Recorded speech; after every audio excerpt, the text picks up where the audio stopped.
Hi. Now that Saul has returned back to Gibeah, to the Bama, to the high place, after his journey in pursuit of the donkeys, and finding out now that he's been anointed and is about to become something, he hasn't yet heard that he's king, the text shifts to Samuel, drawing the people together at Mizpah. And as we saw last time, Samuel did almost all the talking and Saul barely got a word in. And again, Samuel does almost all the talking and Israel barely speaks. So Samuel likes to hear the sound of his own voice, or he likes to be in charge, or he likes to shape the narrative, as we might say these days. But in any event, that's what the text shows us. We're going to look at it in a number of ways as we go through these first verses here. First, let's look at the location. It says he summoned the people to Yahweh at Mizpah, and we see Mizpah here. If you look at the inset down here, you can see it's only a few miles from these other places. And as we're going to see in a moment, Samuel, throughout 1 Samuel, in this first section, summons the people to a number of places, but Mizpah is a very important one, as careful readers, and certainly as the Israelites, recall. So let's look at some of the details here, and then we'll get to the Mizpah element in a second. So summoned here is the word for and the hifal is to call or to summon, but in a different form it can mean cry out, as you can see down there, or be summoned to arms. So it's only used here in the sense of summoned, but it has at least implicitly a military bearing, or a bearing of trying to escape from oppression. So those will be elements that we'll see in other language in the story too. It says Samuel summoned the people. We're not sure exactly which people. As we'll see in the next one, it says all the people of Israel. So which the people is this? It's not quite clear. And then we get to Mizpah. And throughout this, we'll see whether it's the writer or Samuel himself. This speech is a classic example of indirection and manipulation, and saying some things and implying others, or at least letting people hear the subtext. Because as we'll see, only the narrator ever mentions Saul. Samuel never mentions Saul directly, and Samuel never mentions that Saul will become king. It's only the people that do that later. But the narrator tells us this is at Mizpah, and Samuel gathering them, of course, recalls two stories that are in the audience's mind. It's just like if we understood the United States to gather somebody in Washington, D.C. or New York City, we might understand certain references, especially if we said, for example, in the World Trade Center Plaza, one doesn't have to refer to 9/11. So similarly, Mizpah doesn't have to, readers don't have to refer back to this story in chapter 7, which I want to look back to here because it's key to what's being contrasted here, and readers are expected to remember. So back here in chapter 7, we see Samuel said, "Gather all Israel at Mizpah." There it's specifically all Israel. I don't quite remember if I mentioned it at the time, but the image here is absurd, of course, that all Israel, as you can see on the map, Mizpah is here. And if I were to scroll out a little bit here, you can see that Mizpah is, and this whole section is just a tiny piece of what we think of as Israel, this larger area, whether it's on the Cisjordan or the Transjordan over here in the Gilead area on the other side of the river. So all of this is taking place in this really small area here. But Mizpah, where it says all Israel was gathered, presumably we're supposed to hear from all the tribes, and of course that's very unlikely. How would the message even go out? And he's not even clear who he's saying it to here, but I don't want to spend too much time on chapter 7, or we won't get back to chapter 10. So gather all Israel at Mizpah, and I will pray to the Lord for you. So they gathered there, they drew water, they fasted. In other words, they participate in repentance activities. And we're told by the narrator, Samuel judged the people of Israel. So the people fasted and acknowledged their sin, and this is described as judgment, very different than what we'd see in the book of Judges as judgment, which is to lead military victory. And note how the narrator underscores, making this a frame here, the people of Israel at Mizpah. So gather all of Israel at Mizpah and judge the people of Israel at Mizpah. Then the story follows. When the Philistines heard that the people of Israel had gathered at Mizpah, third time now, the Philistines went up against Israel. Apparently they take that as an invitation to war. But what happens is not a victory by the Philistines. When the people of Israel heard of it, they were afraid of the Philistines, and the people of Israel said to Samuel, "Do not cease to cry out to the Lord our God for us, and pray that he may save us from the hand of the Philistines, that God may save us, Yahweh." So Samuel offers sacrifice. Again, he acts as a priest here, took a suckling lamb and offered it. Samuel cried out. So he's acting as a priest here, crying out on behalf of the people, and Yahweh answered.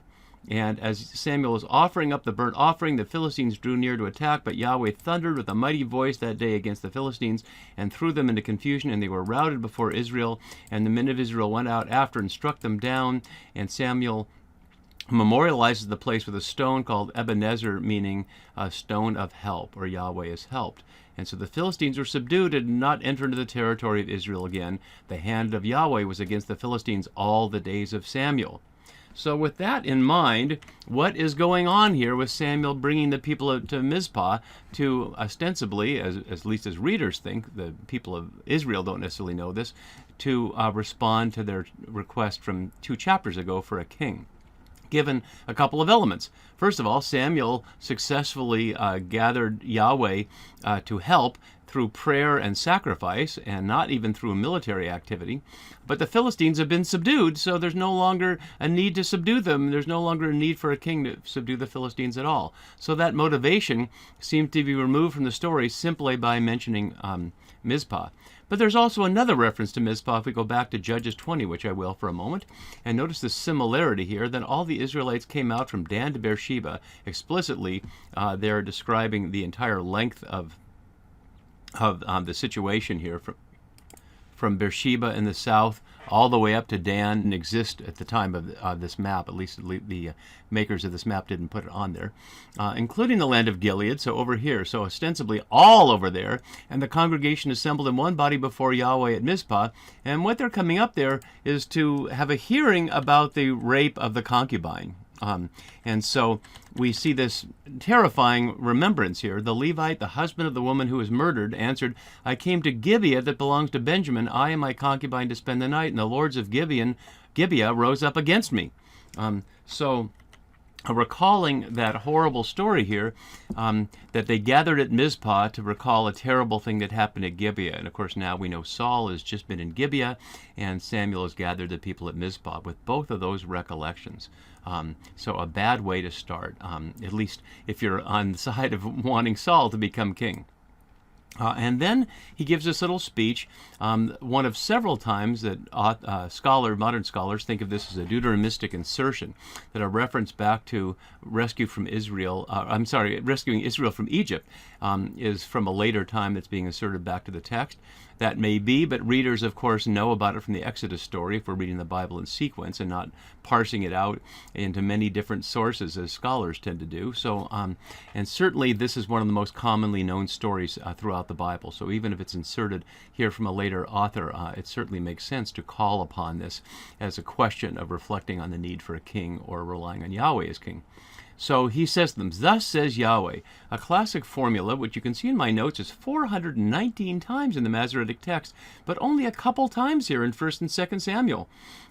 In, quote, earlier text, for the reasons I was just saying earlier, it's in Exodus and Joshua, and only once in Judges. But this formula is pulled out here to make this a formal statement that Samuel is claiming that this is the word of Yahweh.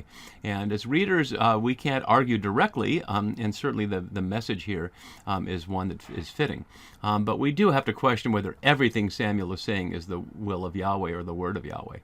So thus says Yahweh, the God of Israel, I brought up Israel out of Egypt, and I rescued you from the hand of the Egyptians and from the hand of all the kingdoms that were oppressing you. I brought you up. Notice no mention of Moses in the story, no mention of any intervention at all. Is Samuel or the authors eliminating that to suggest that it's simply Yahweh directly who does these things? Or is it like what we just saw with Samuel and Mizpah in chapter 7, that Moses prays to Yahweh and then Yahweh does the work? As Moses says there to the Israelites, you have to just stand still and let Yahweh save you. So it's certainly echoing that. And then we hear the word for rescue here, the nitzal in the hifal form. And I know that sounds a little technical, but I want to note here how this word is used. And there's two words used for rescue or salvation, and I've translated them all here as rescue. As I've translated the others, you'll see in a moment, as save, even though there could be multiple meanings, so you can see the pattern. And I won't go through all of them. Again, I'll post it so you can download it from the webpage if you like. But here we have it in this verse, rescued, recalling several examples. And the question, of course, is who's doing the rescue?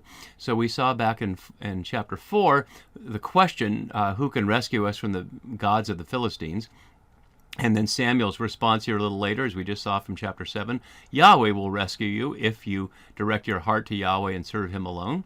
And then we see that Israel claimed to rescue their own territories. There's no sense that God is in that, although that's only the narrator's voice here. And then we have the passage we're on here. And then we'll see in the next recital of Samuel in chapter 12, another cry out from the people to Yahweh to rescue. And if you go through this, you'll see that there's a mixture of elements of whether it's God who's doing the rescuing or whether the king is doing the rescuing. And in the David story, it's often that David is rescued himself rather than being the rescuer on behalf of God. But a similar word here, yesh, from which we get Yeshua, or Jesus in the New Testament, for help or saving or salvation. So Yeshua, literally Yahweh saves or helps. And we see, notice the similar elements. I won't post them side by side because that would be sort of awkward on the screen here, I think. But notice how they're used, simultaneously throughout the text. So here we have from 10:19, the verse right after, as you can see here on the left side. You have rejected your God who saves you from all your enemies. And then in a few verses right after the passage we're going to do today, some worthless fellows, so-called, ask, how can this man Saul save us? But the question, of course, is it Saul saving or is it Yahweh who saves? And we see farther down, the narrator tells us Yahweh saves, Yahweh who saves, etc. That's going to be one of the questions as we go through this. I also, now that I'm on a broken for mode, I will note here that we're in this section here in Mizpah, following the one earlier that initiated the request for a king in Ramah in Samuel's town. And in the next chapter 11, we'll see they go to Gilgal, which is the regional capital and a sense of away from the Philistines, as we'll see in a moment. And then in chapter 16, when it's time for David, he will go to Bethlehem. So he's going through these various areas, which you can see on the map here. Gilgal, off here on the side, let me make that a little bigger so you can see better. Gilgal off to the side, and Mizpah more up close.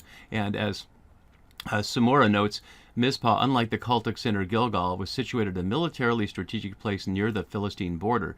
And as we already saw, there's a Philistine garrison in Gibeon here. And I'm sorry, in Gibeah, not Gibeon. I get confused on those, just as the authors say the scholars say the authors get confused. So here we are in Mizpah rather than in Gilgal, right close to the Philistines. So that's what's in the air here. So, continuing on, I brought Israel out of Egypt. I rescued you from the hand of the Egyptians and from the hand of all the kingdoms that were oppressing you. And this is the first time we're hearing the word mamlakah, the word for kingdom. We've heard about king, but this is the first time we're hearing about the realm of power that kings have. And you can see it's a number of times in 1 Samuel, a number of times in 2 Samuel. And saving you from the hand of the kingdoms that were oppressing you. And we see some of those named in Judges, Sidonians, Melikites, and Maonites. Notice not Philistines there. But the contrast is between the past, God brought them out of Egypt, but today you have rejected your God. So Samuel is making this sound like they're about to be punished by getting a king. And that's his framing of the narrative, because as he'll say in a few verses, it's Yahweh who's choosing it, but is the idea that in Samuel's mind that God is choosing to respond to your rejection of God as your king by punishing you by giving you a human king, rather than by saving you through a human king. That's Samuel's view anyway. So today you've rejected your God who saves you from all your calamities, or literally evils here, and your distresses, Sarah. Only a couple of times is that word used. So this may be a hendiadys. These may be a phrase to say all the troubling things, or it may be two separate things. It's hard to say with words that aren't that used that common and not used together any other place that I'm aware of. And you have said, no, but set a king over us. Notice he doesn't say, so we can be like the other nations. That element is removed here. And also the element that they want a king to save them from other enemies, because, of course, Samuel sees there's no reason to have one because Yahweh is sufficient for that. So they've rejected God and they want a king, and so therefore he calls them to present themselves by an interesting way, which we haven't seen so far, by tribes and clans. And we've rarely seen this before. Shevet is the word for tribe, and Mishpah the word for clans or families, as we'll see, which made up the normal basis of the Israelite structure later, grounded in the Beit Ab, the father's house. So at the father's house is the most basic level, the extended family, and then Mishpah is like the wider extended family, and tribes are this wider geographic area, and then, of course, the people or nation of Israel as the whole. And we'll see more of that much later when the monarchy is established after David, especially in the time of Solomon. Here it's not tribes and families, as we'll see in 21, but literally tribes and thousands. So we're expected to see all these people gathered in Mizpah.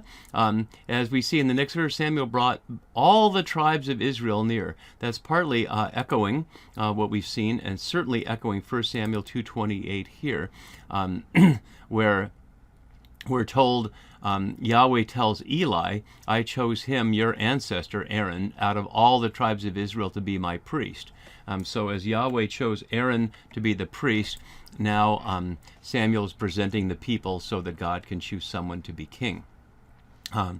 That's certainly positive for the Aaron priesthood, but why is Samuel acting like a priest throughout this? So Samuel is certainly not of the Aaron line, but maybe readers aren't quite supposed to know that. So Samuel brought all the tribes of Israel there, and the tribe of Benjamin was taken. By lot is incredibly misleading here. The word lakad, as you can see from the quote from altar below, means to be caught or trapped. Samuel has chosen a mechanism associated with incrimination and punishment. And as my own note continues, it's used over 100 times most simply as taken or captured. There is nothing here about Lot. There's no word for it, and there's no sense there's that description. And most translations don't say that. At least many don't say that. So it's not a matter of some magical, picking the short stick that turns out to be the one you were expecting, but simply that Samuel is choosing. And although it sounds in the passive that Benjamin was taken, it's plainly Samuel doing it, because you see in the next verse, he brought the tribe of Benjamin near by its families, and the family of the Matrites was taken. So it's Samuel doing this. It's not by some random element here. And there are only a couple of other places, you can see my note before, where there appears to be something chosen by Lot. In Joshua 7 and in 1 Samuel 14, when the question of who has transgressed is claimed, who has eaten the honey. We'll see that in a couple chapters here. But as Polson notes, the manner in which Saul is publicly chosen or taken by Lot, therefore, is intended above all else to emphasize the guilt and sin inherent in the royal office for which he is taken. So again, underscoring that this is a punishment, not an honor. And so as they come first by tribes, and then by Mishpah, by families, and then man to man, which is added from the Septuagint, from the Eis Andros there, but is not in the Hebrew, not in the Masoretic text. Saul, the son of Kish, was taken. But when they sought him, he could not be found. So here's another seeking and finding theme that we saw starting with the donkeys that couldn't be found, and now it's Saul himself that can't be found. It's not because he's out of town, it's because he's hiding, as we'll see in just a second. And so, as we see from Haberstell and Holmes here, the people drag Saul to a kingship that he had unequivocally never sought for himself. And that's emphasized throughout this, that Saul is not seeking power, but once he has it, he will cling to it, as we know so often happens in the world. So one of the great insights of the authors of this text is even people who are not seeking to be powerful, once it's given, it's hard to relinquish. So they inquired again, and as Bodner knows here, the irony is not lost on the reader. The people are forced to ask, which is to say to Sha'al, God, to tell them the location of the king whom they have asked for, whose name means asked.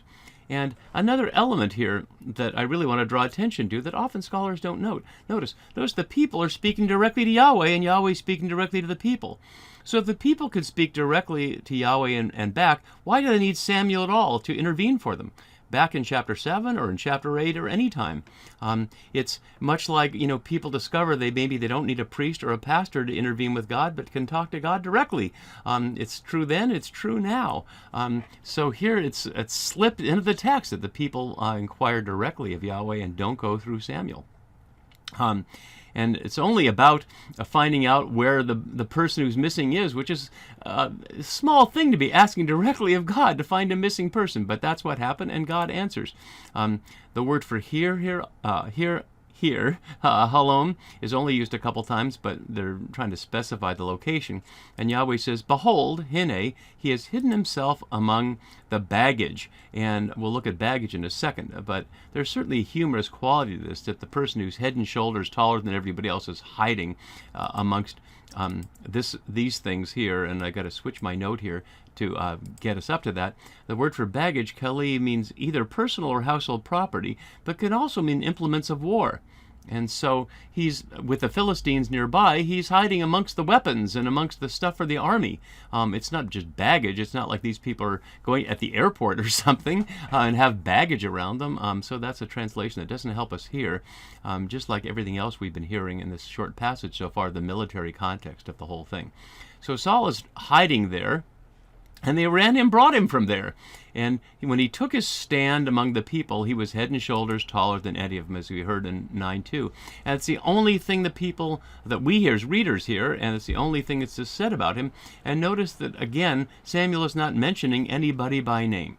And so here we get to, as I mentioned last time, I want to bring up the work of Ian Wilson, whose book you can see here, and there's his picture, this wonderful book from 2017, Kingship and Memory in Ancient Judah. And the quote I have here is from this chapter, Cruxes of Leadership, the Transition to Monarchy. And so he says down here, Samuel's presentation of Saul to the people at Mizpah is loaded with sarcasm, a tongue-in-cheek condemnation of the anointed king. From Samuel's perspective, at this precise point in the narrative, not only is Saul's rise to kingship seemingly unnecessary, the Philistines have already been subdued, it is also farcical. The mighty, divinely chosen man hides from his appointed task at the very locale where Samuel had proven his worth as a leader. So summarizing more or less what I've been saying, but maybe some of what I've been saying is because Wilson said it before me. So a nice quote there. And then Samuel says to the people now, do you see the one whom Yahweh has chosen?